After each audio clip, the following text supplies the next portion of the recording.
Itong October 10, 2025, sinalubong ang Pilipinas at ang mga taga Davao ng dalawang malungkot na balita.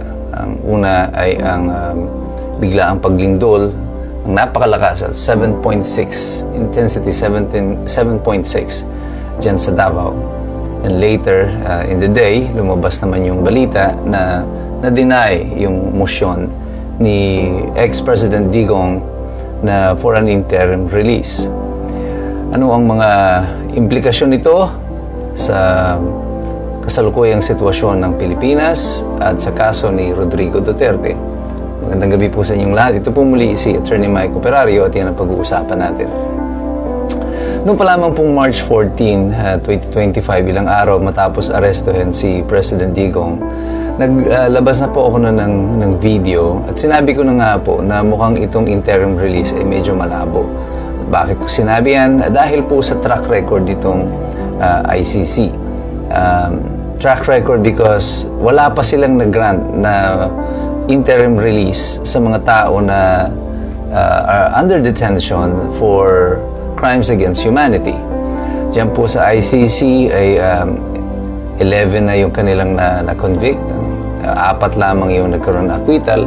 At 7 sa nakulong dyan ay namatay during the trial or even before nag-umpisa yung trial.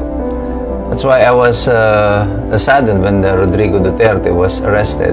At sinasabi ko na nga, dahil sa kanyang edad, there is a big possibility na yung pagsakay niya dun sa aeroplano dito sa Villamor probably will be his last time na tatapak siya sa Pilipinas nang siya ay buhay pa.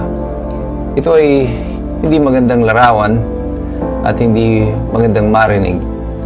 Pero ito po ang masalimuot na katotohanan na nakaharap sa mga taga-suporta niya sa kasalukuyan. Ako sa tingin ko nung siya ay pumayag na sumakay sa aeroplano, alam na niya ang consequences nito. Pero kailangan niyan itong gawin kasi nasasaktan na yung kanyang asawa, si Kitty Duterte, yung kanyang mga abogado, at yung mga sumusuporta sa kanya. At nakita niya yung deranged look nitong si General Torre at alam na niya na hindi niya mapipigilan in his physical capacity na siya ay bitbitin at saktan nitong si General Torre. Nung panahon na yon, parang si General Torre looked like a rabid dog na talagang parang may rabies na galit siya at kailangan niyang gawin yung pagsasakay kay Rodrigo Duterte. I think this is one of those things that he was asked to do para sa mga susunod pa niyang mga promosyon, which eventually he got and then lost it. And isang malungkot na balita ito para sa mga taga-suporta ni President Digong. Pero paulit-ulit kong sinasabi, mga ilang beses ko nang sinabi sa inyo to, that most of the times, the story of freedom, the story of a revolution is written with the blood of the innocent, with the blood of the martyrs.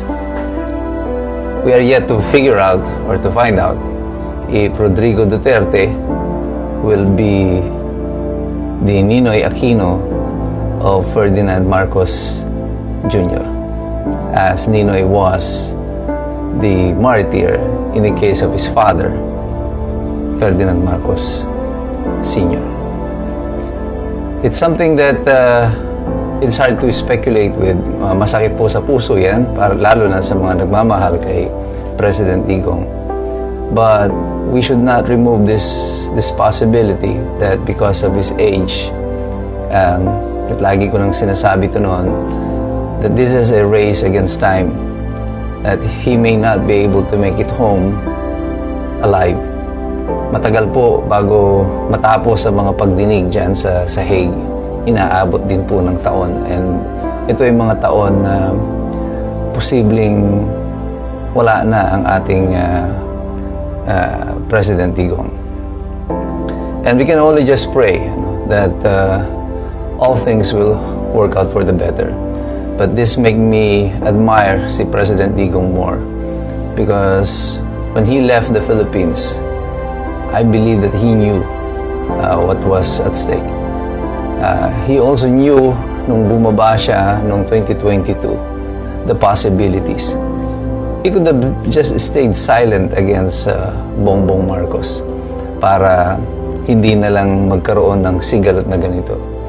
But he loved his country so much na hindi niya matiis na hindi sabihin yung kanyang nalalaman tungkol sa drug addiction ng ating presidente. I mean, coming from a time when he was fighting drugs and then he will find out that the president is into drugs. At siguro in his mind and in his heart, it's something na hindi niya mapayagan kasi alam niya na ganito nga ang mangyayari sa ating bansa. And this is exactly what is happening right now. Dugmok sa kahirapan ng ating bansa, baon sa utang, pinagnanakawan ang pondo ng bayan, umabagsak ang ating ekonomiya, at patuloy na nakakaramdam ng gutom at hirap ang sambayan ng Pilipino. At sa gitna ng lahat ng yan, bigla pang pumasok itong trahedya ng lindol sa Mindanao. It started with Cebu, and then there was one in La Union, Luzon, and then now one in Mindanao. Kaya sinasabi ko rin po noon, itong mga pagsubok sa atin, hindi pa po tapos. Marami pa tayong dadaanan. I think the country today is going through a cleansing process. At tayo ay mahihirapan, tayo ay luluha sa lahat ng mga bagay na ito na dadaan sa ating bansa, sa ating buhay. Pero sa pamamagitan po ng mga luha na yan, napapatak sa ating mga mata, sa pighating dadanasin natin, dito po huhugot ng tibay at lakas ng loob ang mga Pilipino. Sa mga luha na yan, maglilinaw ang ating paningin. Yung mga natutulog at nagtutulog-tulugan, baka naman magising ang kanilang kamalayan na kailangan na nilang manindigan, tumayo para sa ating bansa. Hindi na pwede yung patumpik-tumpik tayo sa pagsita sa korupsyon nang hindi mo sinisita yung mga korap. Pangalanan mo, sabihin mo, labanan mo hindi lang ang korupsyon, labanan mo ang mga korap. Kilala nyo sila, pero hindi nyo kayang pangalanan. At dito nag-uumpisa ang pagwawatak-watak ng ating bansa. At ang masaklap nito, baka ang mga trahedya pa na darating sa atin, kinakailangan pa magkaroon pa ng pangmalawakang mga trahedya bago ang Pilipino ay tunay na magigising. Yung mga nagtutulog-tulugan, mahirap po gisingin yan. Hayaan na natin sila. Huwag natin ilagay sa kamay ng mga taong ito ang kinabukasan ng ating bansa. Ang interes nila ay politika lang.